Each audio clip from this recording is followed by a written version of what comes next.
Welcome to Sourav's easy learning. আজকে আমরা কথা বলবো ডায়াবেটিস নিয়ে। ডায়াবেটিস কি, ডায়াবেটিস কেন হয়, ডায়াবেটিসের প্রকারভেদ এবং ডায়াবেটিস হলে আমাদের কি কি সমস্যা হতে পারে এবং ডায়াবেটিসের ফলে আমাদের যে সব লাইফস্টাইল মডিফিকেশন দরকার তা আমরা জানার চেষ্টা করব। একটি পরিসংখ্যান বলে যে প্রতি 10টি পরিবারের মধ্যে 60টি পরিবারে ডায়াবেটিস আক্রান্ত মানুষ আছে। তার মানে ডায়াবেটিস একটি বহুল প্রচলিত রোগ। ডায়াবেটিস কি? ডায়াবেটিস আসলে একটি দীর্ঘমেয়াদী রোগ যেটি মূলত আমাদের শরীরে রক্তের মধ্যে শর্করা বা চিনির পরিমাণ স্বাভাবিকের চেয়েও বেশি বা বেড়ে যাওয়াকে মূলত ডায়াবেটিস বলা হয়ে থাকে। ডায়াবেটিসের ফলে আপনার নানা রকমের সমস্যা হতে পারে। আপনি অনেক সময় দেখা যায় স্বাভাবিক সুস্থ আছেন কিন্তু আপনার মধ্যে কোনো ডায়াবেটিকের সিমটম নাই, কিন্তু আপনি যখন রক্ত পরীক্ষা করতে যাবেন দেখা যাবে আপনার শরীরে রক্তের মধ্যে স্বাভাবিকের চেয়েও আপনার চিনির পরিমাণটা বেশি রক্তের মধ্যে। তাহলে এইকে আপনি ওকে ডায়াবেটিস বলতে পারবেন। তাহলে আপনার এতদিন কোনো সমস্যা হচ্ছিল না, তাহলে আমরা যখন ডায়াবেটিস ধরা পড়ছে তখন আপনার উচিত আপনার লাইফস্টাইলকে পরিবর্তন করা, তাহলে আপনি এটা নিয়ে সুস্থভাবে জীবনযাপন করতে পারবেন। ডায়াবেটিস আসলে কখনো সম্পূর্ণভাবে নিরাময় করা সম্ভব নয়, এটি আমৃত্যু পর্যন্ত আমাদের সাথে থাকবে। এই জন্য যাদের ডায়াবেটিস আক্রান্ত তাদের জীবন, খাদ্য তালিকা এবং শরীরচর্চার মাধ্যমে এই ডায়াবেটিসকে নিয়ন্ত্রণ করতে হবে।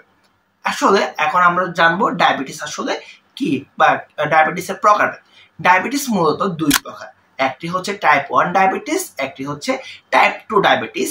তার আগে একটু বলে রাখা দরকার, আমাদের শরীরে একটা হরমোন আছে, ওই হরমোনের নাম হচ্ছে ইনসুলিন। এই ইনসুলিন হরমোন মূলত কি করে? ইনসুলিন হরমোন মূলত আমাদের শরীর থেকে যখন আমাদের শরীরে যখন কোনো খাবার আসে বা যখন চিনি বা শর্করাজাত কোনো বস্তু আসে, এই ইনসুলিন হরমোন এই শর্করা বা চিনির সাথে যুক্ত হলে এই চিনিগুলোকে আমার শরীরে অর্থাৎ আমাদের সেলে বা প্রবেশ করতে নিয়ে যেতে সাহায্য করে। অনেক ক্ষেত্রে দেখা যায় এই ইনসুলিন হরমোন ঠিকমতো প্রোডাকশন হয় না বা ঠিকমতো উৎপন্ন হয় না, বা অনেক ক্ষেত্রে দেখা যায় এই ইনসুলিন হরমোন উৎপন্ন হয় কিন্তু এই ইনসুলিন হরমোন পরিমাণটা তুলনামূলক কম থাকে। এই ইনসুলিন হরমোনের উপর ভিত্তি করে ডায়াবেটিসকে প্রকারভেদ ভাগ করা হয়েছে। ডায়াবেটিস তাহলে আমরা বলতে পারি দুই প্রকার, একটা হচ্ছে type 1 diabetes, type 2 diabetes. Type 1 diabetes হচ্ছে মূলত যাদের শরীরে ইনসুলিন হরমোন তৈরি হয় না, অর্থাৎ ওদের শরীরে ইনসুলিন হরমোন তৈরি হয় না। এই সমস্যা মূলত ছোটবেলায় দেখা যায়, এক্ষেত্রে রোগীকে ইনসুলিন নিতে হয়, একে বলে আমরা ইনসুলিন ডিপেন্ডেন্ট ডায়াবেটিস বলা হয়ে থাকে। আরেকটা হচ্ছে টাইপ 2 ডায়াবেটিস। টাইপ 2 ডায়াবেটিস হচ্ছে আপনার শরীরে ইনসুলিন তৈরি হচ্ছে কিন্তু সেটি পরিমাণের চেয়ে কম, যার ফলে আপনি যে পরিমাণ খাবার গ্রহণ করছেন ওই খাবারকে আপনার খাবার থেকে চিনিকে আপনার শরীরে নিয়ে যেতে পারছে না। অর্থাৎ আমি যদি সহজ করে বোঝানোর জন্য বলি, ধরুন আপনি আপনার রক্তের মধ্যে 100টি চিনির কণা আছে, তার মানে আমার এই 100টি চিনির কণাকে নিয়ে যাওয়ার জন্য আমার বডি থেকে 100টি ইনসুলিন আসতে হবে। অর্থাৎ আপনার এই 100টি ইনসুলিন আপনার বডির চিনির সাথে যুক্ত হলে আপনার শরীরের সেল বা কোষের মধ্যে নিয়ে যাবে। কিন্তু আপনার শরীরে 100টি চিনির কণা আছে কিন্তু আপনার বডিতে ইনসুলিন উৎপন্ন হয়েছে 60টি, অর্থাৎ এই 60টি ইনসুলিন 60টি চিনির কণাকে নিয়ে বডিতে যাবে, বাকি 40টি চিনির কণা আমার রক্তের মধ্যে থেকে যাবে। এই রকম রক্তের মধ্যে চিনির পরিমাণটি আস্তে আস্তে বাড়তে থাকে, যার ফলে আমরা যখন রক্ত টেস্ট করব, ব্লাড টেস্ট করব, আমাদের ব্লাড টেস্টের মধ্যে চিনির পরিমাণটা বেশি থাকে।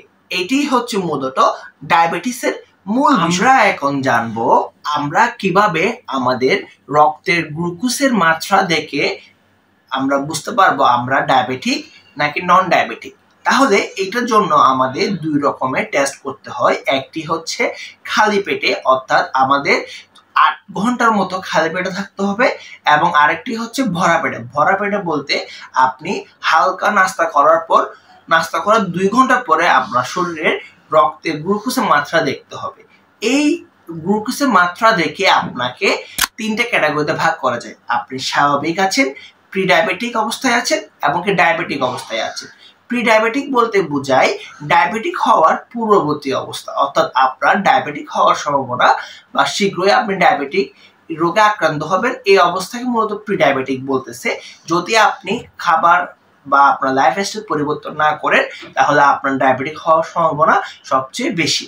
তাহলে আমরা এখন জেনে নিব আমাদের রক্তে গ্লুকোজের মাত্রাগুলো কি এরকম।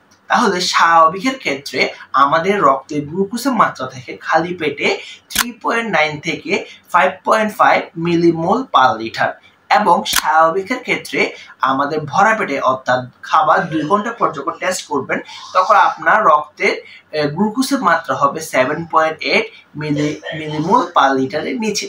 এবং প্রি ডায়াবেটিকের ক্ষেত্রে ফাস্টিং কন্ডিশন বা খালি পেটে হয়ে থাকে 5.6 থেকে 6.9 মিলিমোল পার লিটার, এবং প্রি ডায়াবেটিকের ক্ষেত্রে খাবার 2 ঘন্টা পরে এই মাত্রাটা হয়ে থাকে 7.8 থেকে 11.11 মিলিমোল পার লিটার। এবং ডায়াবেটিকের ক্ষেত্রে হয়ে থাকে খালি পেটে 7 মিলিমোল পার লিটারের বেশি, এবং ভরা পেটে খাওয়ার 2 ঘন্টা পরে সেটি হয়ে থাকে 11 মিলিমোল পার লিটারের বেশি। এটি হচ্ছে মূলত আমাদের রক্তের গ্লুকোজের লেভেল বা চিনির লেভেল। এটি দেখে মূলত আমরা আমাদের ডায়াবেটিস আছে কিনা বা আমরা কোন স্টেজে আছি সেটি জানতে পারি। এখন আমরা জানার চেষ্টা করব ডায়াবেটিস কেন হয়। ডায়াবেটিস হওয়ার আসলে অনেকগুলো নির্দিষ্ট কারণ আছে, আর অনেকগুলো নির্দিষ্ট কারণ নাও থাকতে পারে। প্রথম কারণ যেটা বলবো সেটা হচ্ছে জিনগত সমস্যা, অর্থাৎ আপনার পরিবারের আপনার মা বাবা যদি কারো ডায়াবেটিস রোগে আক্রান্ত হয়ে থাকে, এই ক্ষেত্রে তার সন্তান সন্ততির মধ্যে ডায়াবেটিস হওয়ার সম্ভাবনাটা বেশি থাকে। এই ক্ষেত্রে আমাদের জীবনের আমাদের লাইফস্টাইল মডিফিকেশন, খাদ্যাভ্যাস পরিবর্তন, শারীরিক পরিশ্রমের মাধ্যমে আমরা নিজেকে সংযম রেখে আমরা এই রোগ থেকে রক্ষা পেতে পারি। 2 নাম্বার, ওজন বৃদ্ধি। কারো অতিরিক্ত ওজন অর্থাৎ স্বাভাবিকের চেয়ে তার বডির তুলনায় অতিরিক্ত ওজন বাড়লে ডায়াবেটিস হওয়ার সম্ভাবনা থাকে। অস্বাস্থ্যকর খাদ্য অভ্যাস, বেশি পরিমাণ ফাস্টফুড, জাঙ্ক ফুড খাবারের অনিয়মের ফলে আমাদের ডায়াবেটিস হতে পারে। এবং শারীরিক পরিশ্রমের অভাব, অনেকেই অলসভাবে বসে থাকা, কায়িক পরিশ্রম না করা, এই ক্ষেত্রে ডায়াবেটিস হওয়ার সম্ভাবনা থাকে। এখন আমরা জানবো ডায়াবেটিস হলে কি কি লক্ষণ সমূহ দেখা যায় বা ডায়াবেটিস রোগের সিমটমস গুলো কি কি। ডায়াবেটিস রোগের প্রধান সিমটম গুলোর মধ্যে হচ্ছে প্রচুর তৃষ্ণা পাওয়া, অর্থাৎ আপনার ঘন ঘন পিপাসা পাওয়া, গলা শুকিয়ে আসবে। সবার ক্ষেত্রে আসলে সবসময় হয় না, অনেকের ক্ষেত্রে ডায়াবেটিস আছে কিন্তু ওরা বুঝতেই পারে না ওদের আসলে ডায়াবেটিসের সমস্যাগুলো হচ্ছে। তার মানে ডায়াবেটিসের প্রধান লক্ষণগুলোর মধ্যে পড়ে প্রচুর পরিমাণ তৃষ্ণা পাওয়া, অর্থাৎ আপনার ঘন ঘন পানি খাওয়ার তীব্র ইচ্ছা জাগবে, আপনার ঘন ঘন প্রস্রাব হবে, যেটাকে আমরা পলিইউরিয়া বলি। এক্ষেত্রে আপনার স্বাভাবিকের তুলনায় বারবার করে প্রস্রাব হবে। 3 নাম্বারে বলি প্রচুর পরিমাণ ক্ষুধা লাগা, অর্থাৎ আপনি ঘন ঘন ক্ষুধা লাগবে। 4 নাম্বার বলে অসুস্থতা ও দুর্বলতা অনুভব করবে, আপনার শরীরের মধ্যে আপনি দুর্বল অনুভব করবেন। আপনি প্রপার বিশ্রাম করলে, ঠিকমতো খাওয়া দাওয়া করার পরও নিজের শরীরকে দুর্বল অনুভব করবেন। ওজন কমে যাওয়া, এটা অনেক একটি ইম্পর্টেন্ট লক্ষণ। ডায়াবেটিস রোগীদের ক্ষেত্রে ওদের ওজন দ্রুত কমে যায়। এক্ষেত্রে আসলে পরিবারের লোকজন সহজে জিনিসটা লক্ষ্য করতে পারে না, কিন্তু ওজন কমে যাওয়া একটি ডায়াবেটিসের লক্ষণ হতে পারে। দ্বিতীয়ত হচ্ছে দৃষ্টিশক্তি ঝাপসা হয়ে যাওয়া, হাত পা ঝিনঝিন করা। ডায়াবেটিস রোগীদের যখন দীর্ঘমেয়াদী ডায়াবেটিস থাকবে, এই রোগটা আসলে অনেক বেশি মানুষকে ভোগায়। এই হাত পা ঝিনঝিন করা, দৃষ্টিশক্তি ঝাপসা হয়ে যাওয়া, চোখে ঝাপসা দেখা। তারপর হচ্ছে কি আরেকটা ডায়াবেটিস রোগে আরেকটা দেখে সহজ চেনা যায়, সেটি হচ্ছে আপনার ক্ষত স্থান বা কোন স্থানে কেটে গেলে সেটি শুকাইতে অনেক বেশি টাইম নেওয়া। ডায়াবেটিস রোগের আসলে অনেকগুলো লক্ষণ থাকে, তার মধ্যে এই লক্ষণগুলো মূলত প্রধান লক্ষণ হিসেবে বিবেচনা করা হয়। আমরা এখন জানার চেষ্টা করব ডায়াবেটিস হলে আমাদের কি কি ক্ষতি হতে পারে। ডায়াবেটিস একটি দীর্ঘমেয়াদী রোগ, এটি সম্পূর্ণ নিরাময় করা আসলে সম্ভব না। তাই এই রোগের ফলে নানা রকম রোগের সৃষ্টি বা নানা রকম রোগের উদ্ভব হয়, রোগের আতুরঘর বলা হয় ডায়াবেটিসকে। অর্থাৎ এই রোগের কারণেই কিন্তু আপনার নানা রোগে আক্রান্ত হবে। তাহলে ডায়াবেটিস হলে মানুষের প্রধান কার্ডিওভাস্কুলার অর্থাৎ আমাদের কার্ডিওভাস্কুলার রোগ হয়। অর্থাৎ আমাদের ডায়াবেটিস আমাদের হার্টকে বা আমাদের হৃদরোগ সংক্রান্ত রোগের সৃষ্টি করে। যেমন এর কারণ কি হতে পারে? কারণ হচ্ছে যখন আমাদের রক্তের মধ্যে শর্করা বা চিনির পরিমাণ বেড়ে যাবে, এটি আমাদের রক্তনালীর বিভিন্ন প্রবাহকে বাধা প্রদান করবে এবং রক্তনালীকে ক্ষতিগ্রস্ত করবে, যার ফলে কি কি সমস্যা হতে পারে? এই ডায়াবেটিস অতিরিক্ত বেড়ে যাওয়ার কারণে বা দীর্ঘমেয়াদী ডায়াবেটিস থাকার ফলে আমাদের হৃদরোগ, স্ট্রোক বা হার্ট অ্যাটাক বা উচ্চ রক্তচাপের ঝুঁকি বেড়েছে। অর্থাৎ ডায়াবেটিস রোগীদের ক্ষেত্রে হাই ব্লাড প্রেশার বা উচ্চ রক্তচাপটা বেড়ে যাওয়ার সম্ভাবনা থাকে। 2 নম্বরে বলতে পারি নেফ্রোপ্যাথি বলতে মূলত আমরা কিডনি রোগকে বোঝাচ্ছি। ডায়াবেটিসের যখন আমাদের অতিরিক্ত হবে বা দীর্ঘমেয়াদী ডায়াবেটিসের ফলে আমাদের রক্তনালীর মধ্যে চিনির পরিমাণটা বেড়ে যাবে, যা আমাদের কিডনির মধ্যে যে ক্ষুদ্র রক্তনালীগুলো আছে সেগুলোকে জমাট বাঁধবে বা কিডনির যে ফিল্টারেশন সিস্টেম আছে সেটিকে ক্ষতিগ্রস্ত করবে, যার ফলে আমাদের নানা রকম সমস্যা হয়। যেমন আমাদের ডায়ালাইসিস করতে হয়, আমাদের কিডনির ফিল্টারেশন সমস্যা হয়, ডায়ালাইসিস করতে হয় বা কিডনি প্রতিস্থাপন করতে হয় বা কিডনি ফেলিওর হইতে পারে। ঠিক আছে। তারপর 3 নাম্বার হচ্ছে কি নিউরোপ্যাথি হচ্ছে আমাদের নার্ভের ক্ষতি। অর্থাৎ ডায়াবেটিসের দীর্ঘমেয়াদী বা রক্তে চিনির পরিমাণ বেড়ে যাওয়ার ফলে আমাদের যে নার্ভ বা আমাদের নার্ভাস সিস্টেম আছে, আমাদের সেন্সর সিস্টেমটা আছে, সেখানে ক্ষতিগ্রস্ত করে, যার ফলে আমাদের নানা রকম সমস্যা হয়। যেমন হাত পা ঝিনঝিন করা, অসরল অনুভব করা, হাত পায়ের শক্তি কমে আসা, দুর্বলতা অনুভব করা, হাত পায়ের সংবেদনশীলতা কমে যায়। এই রোগটি আসলে সব ডায়াবেটিস রোগীর যখন দীর্ঘমেয়াদী ডায়াবেটিস হবে, এই রোগটি আসলে মারাত্মকভাবে আক্রান্ত করে, যার ফলে শরীর অনেক বেশি বোঝা মনে হয়, শরীরকে দুর্বল মনে হয়, হাত পায়ের শক্তি কমে যায়, হাত পা সহজে নড়াচড়া করা যায় না, হাত পায়ের মধ্যে সেন্স বা ফিলিংসটা কমে আসে। 4 নাম্বার হচ্ছে আমার রেটিনোপ্যাথি অর্থাৎ আমার চোখের সমস্যা। ডায়াবেটিস রোগীদের রক্তে শর্করা বা চিনির পরিমাণ বেড়ে যাওয়ার ফলে আমাদের চোখের নার্ভাস সিস্টেমকে ক্ষতিগ্রস্ত করে, যার ফলে চোখে ঝাপসা দেখা, চোখের দৃষ্টিশক্তি কমে যাওয়া এবং কি অনেকে অন্ধ হয়ে যেতে পারে। ঠিক আছে। এখানে অনেকগুলো মেডিকেল টার্ম আছে, কিন্তু এইগুলো জাস্ট সহজ কথায় ডায়াবেটিসের ফলে চোখের সমস্যা দিন দিন বাড়তে পারে। 5 নাম্বার হচ্ছে পায়ের সংক্রমণ।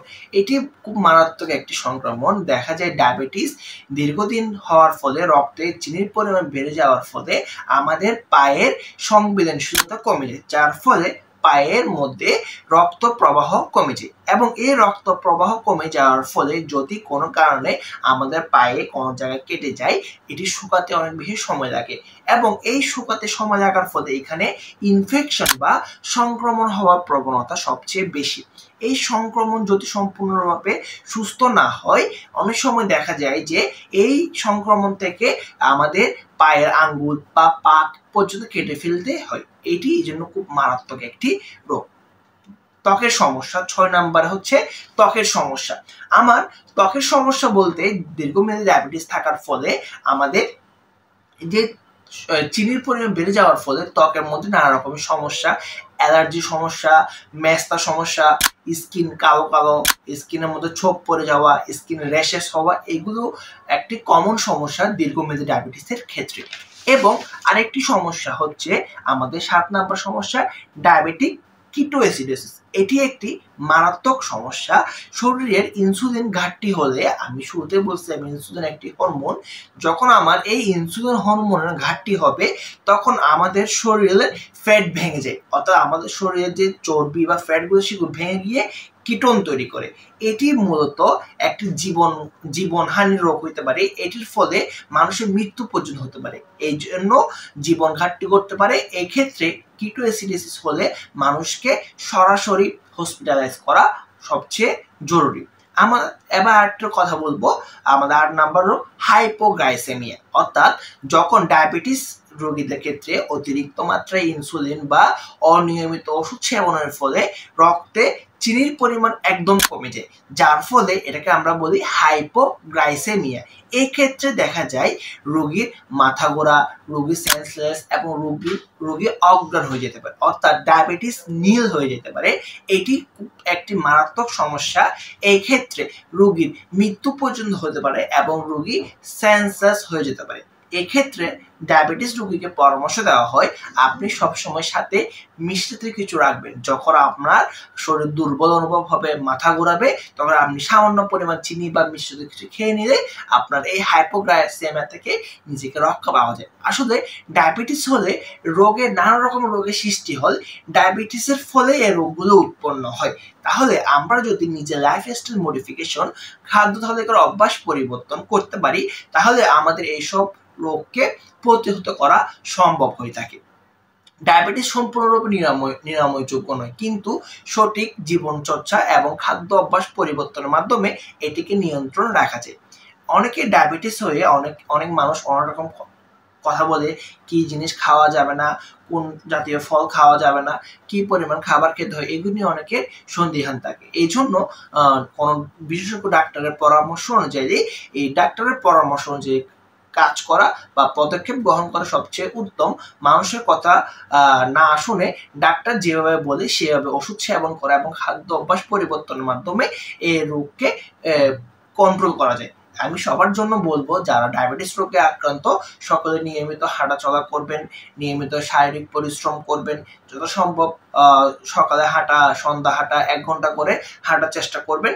নিজেকে সুস্থ রাখবেন এবং পরিবারকে সুস্থ রাখবেন। সবাইকে ধন্যবাদ, সাথে থাকবেন।